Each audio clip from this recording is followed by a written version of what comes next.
तो भैया आज हम लोग बात करने वाले हैं मुख्य हिमालय का जो पहला भाग है।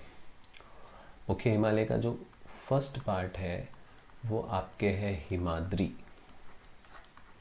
या सर्वोच्च हिमालय या फिर वृहद हिमालय। क्लियर। अगर हिमाद्री, सर्वोच्च हिमालय या वृहद हिमालय की बात करें तो ये जो क्षेत्र है इसकी हाइट हमें 6000 मीटर से ज़्यादा देखने को मिलती है। ये जो क्षेत्र है इसकी जो चट्टानी संरचना है वो ग्रेनाइट से बनी है। एनसीईआरटी की बुक्स जब हम पढ़ते हैं तो उसमें कुछ ऐसा मिलता है कि हिमालय का यह जो भाग है, हिमालय का जो यह क्षेत्र है वो ग्रेनाइट का बना है।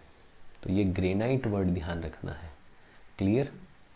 ठीक है। तो ये दो बहुत बेसिक पॉइंट है। हाइट कितनी है? 6000 मीटर से अधिक। हिमालय के इस भाग का जो क्रोड है वो किसका बना है? ग्रेनाइट का। चट्टानी संरचना कैसी है? ग्रेनाइट। क्लियर रहेगा। ठीक है। अब उसके बाद में देखो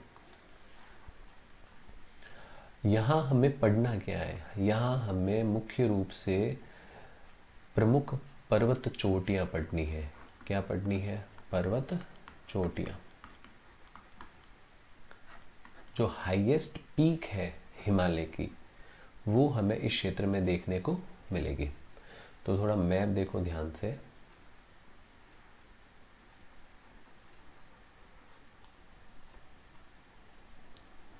मैप को कोशिश करें 2-4 बार आप खुद ड्रॉ करें। ड्रॉ करोगे तो चीज़ें वही वाली बात है भैया अपनी कि चीज़ें अच्छे से याद हो जाएगी। ठीक है।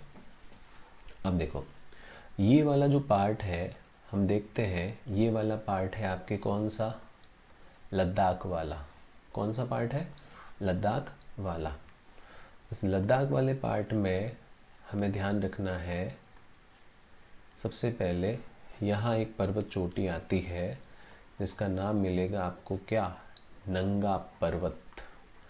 क्या नाम मिलेगा? नंगा पर्वत, जिसकी हाइट है 8126 मीटर। कितनी है? 8126 मीटर। फिर ये जो उत्तराखंड वाला पार्ट है, वैसे लद्दाख, जम्मू कश्मीर, फिर इधर आता है हिमाचल, लेकिन हिमाचल में इतनी बड़ी पीक्स अपने को नहीं मिलती। फिर इधर उत्तराखंड में मिलती है। तो उत्तराखंड में यहाँ पर एक नाम मिलता है कामेत। क्या नाम मिलता है? कामेत। 7756 मीटर हाइट रहेगी। इधर इसके पास में ही एक नाम मिलेगा नंदा देवी। क्या नाम मिलता है? नंदा देवी। 7817 मीटर।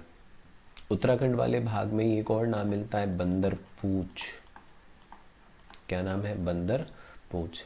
इसको इसलिए याद रखना है क्योंकि ये यमुना नदी का उद्गम स्रोत है और ये वृहद हिमालय के अंतर्गत ही आता है। इधर एक और नाम मिलता है त्रिशूल। उत्तराखंड की बात कर रहा हूँ। एक और नाम मिलेगा नंदा कोट। एक तो नंदा देवी है और एक क्या है? नंदा कोट। इनकी हाइट की ज़रूरत नहीं है। जिनकी हाइट लिख रहा हूँ उनकी याद कर लोगे वो भी बहुत है। नेपाल वाला एरिया अभी नहीं ले रहे हैं। अभी हम बात करेंगे भारत की। तो भारत में इधर एक स्टेट आता है सिक्किम, और सिक्किम में हमें एक नाम मिलता है कंचनजंगा। क्या नाम मिलता है? कंचनजंगा। 8598 मीटर। ये भारत की हिमालय के अंतर्गत सबसे ऊंची पर्वत चोटी है। क्लियर। फिर इधर एकदम ईस्ट में आ जाओगे तो यहाँ आपको अरुणाचल प्रदेश मिलेगा। भेड़िया मूवी वाला एरिया है ना। यहाँ आपको एक पर्वत चोटी मिलती है, उसका नाम है नामचा बरवा। क्या नाम है? नामचा बरवा, जिसकी हाइट है 7756 मीटर। 7756 एक जगह और लिखा है। कहाँ? कामेत। कामेत की हाइट और ये नामचा बरवा की हाइट सिमिलर ही है। तो एक बार वापस रिपीट कर देता हूँ। जो नंगा पर्वत है वो अपने को कहाँ मिल रहा है? लद्दाख में। हाइट कितनी है? 8126 मीटर। उत्तराखंड की बात करें तो उत्तराखंड में भी काफ़ी सारे नाम मिल रहे हैं। कौन कौन से हैं? Kamet 77-56 metre, Nanda Devi 78-17 metre. ये आपके नेशनल पार्क भी है, नंदा देवी नेशनल पार्क। जब हम आगे बायोस्फीयर रिजर्व पढ़ेंगे, जैव मंडल आरक्षित क्षेत्र, उसमें भी नंदा देवी का नाम मिलेगा। इधर एक नाम है बंदरपूछ, यमुना नदी है ना, हालत ख़राब है यमुना नदी की, तो ये यमुना नदी का उद्गम स्रोत है बंदरपूछ पहाड़ी। इधर त्रिशूल, इधर नंदा कोट, ये नाम अपने को ध्यान में रखने हैं उत्तराखंड में। इधर ये वाला पार्ट कौन सा स्टेट? सिक्किम। सिक्किम में कंचनजंगा 8,598 मीटर। इधर ये वाला पार्ट अरुणाचल प्रदेश। अरुणाचल प्रदेश वाले रीजन में सबसे ऊंची पर्वत चोटी मिल जाएगी आपको नामचा बरवा 77-56 मीटर। तो ये कुछ नाम अपने को ध्यान में रखने हैं। इसके साथ में देखो, अगर हम आगे नेपाल वाला एरिया देखें, अभी हमने नेपाल को कवर नहीं किया है, तो नेपाल वाला एरिया देखो।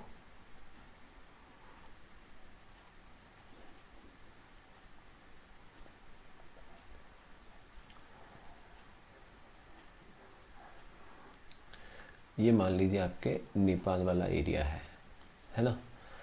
तो नेपाल वाले एरिया में भी बहुत सारे नाम हैं, बहुत इम्पोर्टेंट नाम है। याद करने का बेसिक तरीका, एक वर्ड याद कर लो, डैम जैम। डैम जैम, ये वाला जो पार्ट है डैम वाला, ये इधर मिलेगा थोड़ा वेस्ट में, और जैम वाला जो पार्ट है वो इधर मिलेगा ईस्ट में। तो देखो, डी, डी का मतलब है धौलागिरी।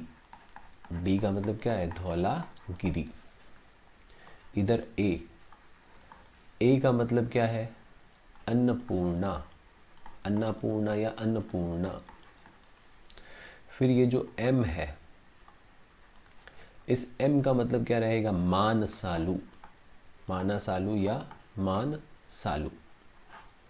डैम याद रह जाएगा। इसमें आपको हाइट किन की याद रखनी है? एक तो धौलागिरी की याद रख लो 8,172 मीटर। अन्नपूर्णा की याद रख लो 80-78 मीटर।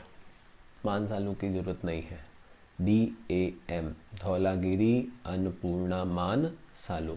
थोड़ा ईस्ट में आ जाओगे तो यहाँ पे जी है ना। जी किसको इंडिकेट कर रहा है? गौरी शंकर को। गौरी शंकर को। फिर ई आ जाएगा, ई, एवरेस्ट, माउंट एवरेस्ट, दुनिया की सबसे ऊंची पर्वत चोटी। हाइट है 8,848 मीटर।